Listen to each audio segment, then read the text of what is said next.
Assalamualaikum dan salam sejahtera. Kali ini kita akan belajar tentang masalah ekonomi. Ini adalah bab 1 ekonomi tingkatan 4. Pertama sekali kita lihat dulu takrif atau maksud ilmu ekonomi.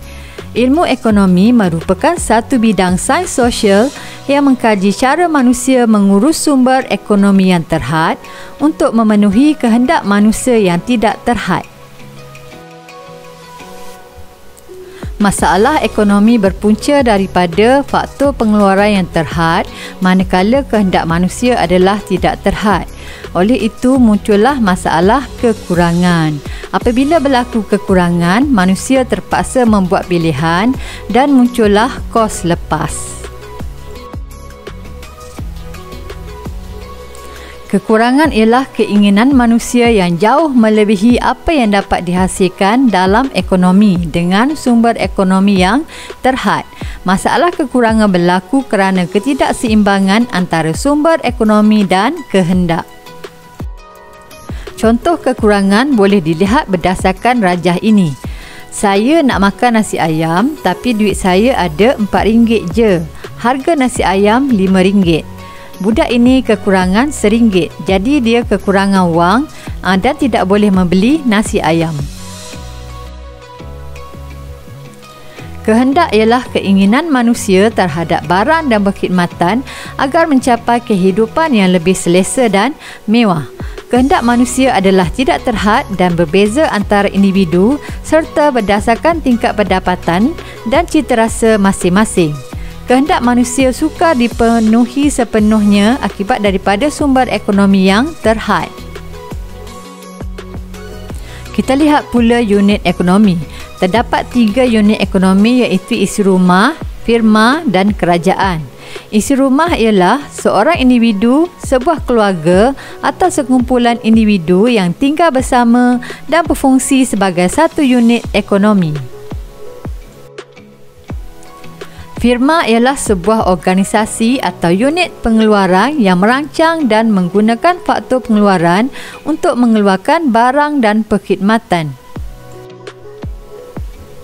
Kerajaan pula ialah sebuah badan organisasi yang mempunyai kuasa untuk membuat dan menguatkuasakan undang-undang untuk menjaga kestabilan ekonomi dan sosial.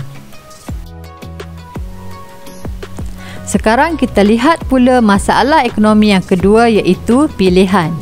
Akibat daripada masalah kekurangan, unit-unit ekonomi harus membuat pilihan antara barang dan perkhidmatan yang dikehendaki.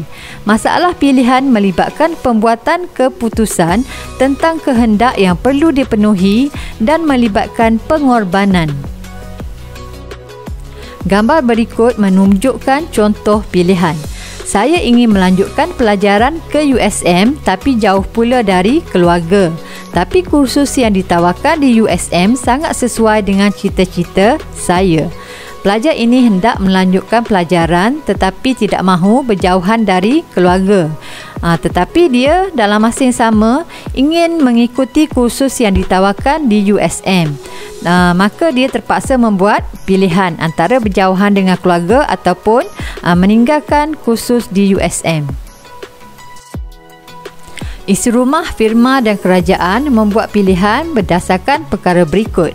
Isi rumah ingin memaksimumkan kepuasan, firma ingin memaksimumkan keuntungan, manakala kerajaan ingin memaksimumkan kebajikan masyarakat. Masalah ekonomi yang ketiga adalah kos lepas. Kos lepas ialah pulangan yang mungkin diperoleh daripada barang atau perkhidmatan kedua terbaik yang terpaksa dilepaskan akibat daripada pemilihan sesuatu barang. Ini adalah contoh kos lepas. Fikri mempunyai 2 pilihan, sama ada membeli ayam goreng atau burger. Jika Fikri membeli burger, maka kos lepasnya ialah ayam goreng. Sebaliknya, jika Fikri memilih untuk membeli ayam goreng, maka kos lepasnya ialah burger. Sekarang kita lihat pula implikasi pilihan yang dibuat oleh individu, firma dan kerajaan dalam aspek kos lepas. Isi rumah kekurangan pendapatan atau wang. Maka isi rumah terpaksa membuat pilihan yang memaksimumkan kepuasan. Kos lepasnya ialah barangan kedua terbaik yang dilepaskan untuk mendapatkan barangan terbaik. Firma kekurangan faktor-faktor pengeluaran. Maka pilihan yang dibuat oleh firma ialah untuk memaksimumkan keuntungan. Kos lepas bagi firma ialah keluaran kedua terbaik yang dilepaskan untuk mengeluarkan keluaran yang terbaik. Kerajaan pula kekurangan sumber hasil. Maka pilihan yang dibuat oleh kerajaan adalah untuk memaksimumkan kebajikan masyarakat. Kos lepas kerajaan adalah projek pembangunan kedua terbaik yang dilepaskan untuk membina projek pembangunan yang terbaik. Konsep kos lepas boleh ditunjukkan melalui keluk kemungkinan pengeluaran. Keluk kemungkinan pengeluaran ialah keluk yang menunjukkan had maksimum tingkat pengeluaran yang dapat dicapai oleh sesebuah ekonomi dengan menggunakan faktor pengeluaran yang ada dan tingkat teknologi tertentu. Terdapat 4 andaian untuk analisis keluk kemungkinan pengeluaran. Yang pertama, ekonomi telah mencapai guna tenaga penuh. Yang kedua, ekonomi hanya mengeluarkan 2 jenis barang. Yang ketiga, sumber ekonomi adalah terhad dan tetap. Dan yang keempat adalah tingkat teknologi adalah tetap. Merujuk kepada keluk kemungkinan pengeluaran di dalam rajah, titik E berada di luar keluk. Ia menunjukkan ketidakupayaan pengeluaran. Titik A, B dan C adalah kombinasi pengeluaran yang cekap kerana titik A, B dan C berada di atas keluk kemungkinan pengeluaran. Titik D pula berada di dalam keluk. Ia menunjukkan kombinasi pengeluaran yang tidak cekap.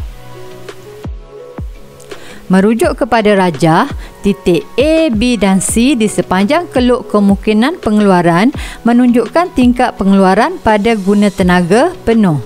Sebarang penambahan pengeluaran barang Y hanya boleh dilakukan dengan melepaskan sejumlah pengeluaran barang X. Maka wujudlah kos lepas. Kos lepas yang semakin meningkat bermaksud untuk menambahkan 1 unit sesuatu barang, ekonomi terpaksa mengurangkan kuantiti barang lain. Sekian sahaja pelajaran kita pada kali ini. Terima kasih kepada semua yang menonton.